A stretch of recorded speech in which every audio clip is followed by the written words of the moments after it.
पिता का बंटवारा, बेटी तो पराई होती है, पार्ट 1। एक शहर में अनिल नाम का एक इंसान रहता था।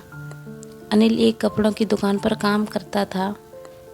उसकी बहुत साल पहले शादी हो गई थी। अनिल को हमेशा से लड़का चाहिए था। लड़का यह वंश का कुलदीपक होता है, पिता का नाम रोशन करता है और बुढ़ापे का सहारा होता है। पर लड़की शादी करके चली जाती है। ऐसी सोच रखने वाला वह पड़ोसियों को भी यह बात बताता था। शादी के कुछ साल बाद उसे 2 लड़के हुए। बड़े बेटे का नाम करण और छोटे बेटे का नाम किशन रखा। बाद में कुछ सालों बाद उसकी पत्नी का निधन हो गया। उसके बाद उसी ने उन दोनों बेटों का ख्याल रखा। समय बीता और उसके दोनों बेटे बड़े हो गए और अब दोनों बेटे नौकरी कर रहे थे। दोनों की शादी भी हो गई।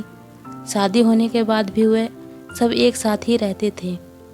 कुछ साल एक साथ खुशी में गए, लेकिन बाद में दोनों भाई एक दूसरे के साथ झगड़ा करने लगे। दोनों बहुओं में छोटी छोटी बातों पर मतभेद होने लगे। यह सब देखकर अनिल को बहुत बुरा लगता था। अब दोनों में अलग रहने का निर्णय लिया और वह अलग हो गए। फिर पिताजी का ख्याल कौन रखेगा, ऐसा सवाल निर्माण हुआ। दोनों बेटे एक एक महीना संभालेंगे, ऐसा तय किया। अनिल एक बेटी के साथ 1 महीने के लिए रहने लगा, फिर दूसरे बेटे के पास 1 महीना, ऐसा उसका बंटवारा हुआ। पर जैसे जैसे वक्त बीतता गया, वैसे वैसे बहुओं और बेटों में अनिल को लेकर झगड़ा होने लगा। दोनों बेटों के घर में झगड़े का कारण अनिल रहने लगा। यह बात अनिल को अच्छे से समझ आई थी। अब अनिल को पुरानी यादें याद आने लगी थी। उसने ज़िंदगी में कितनी बड़ी गलती की थी, यह उसे अब समझ में आ रही थी। पर अब इसका क्या फ़ायदा। आखिर दोनों बेटों ने पिताजी को वृद्धाश्रम भेजने का निर्णय लिया।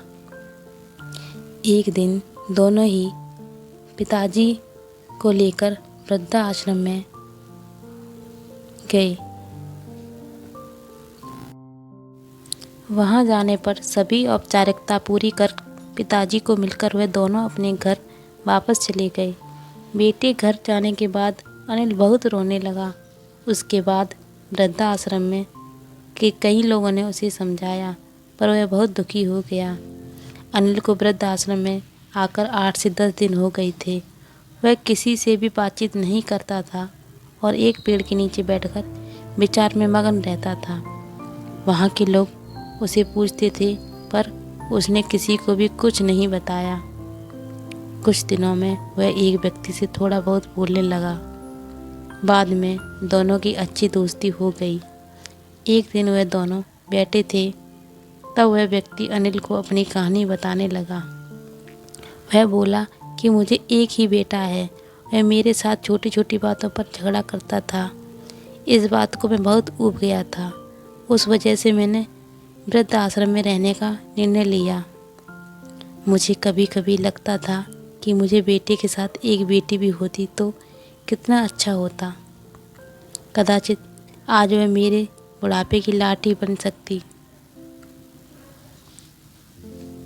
इस कहानी का भाग 2 जानने के लिए हमारे चैनल को सब्सक्राइब करें। धन्यवाद दोस्तों।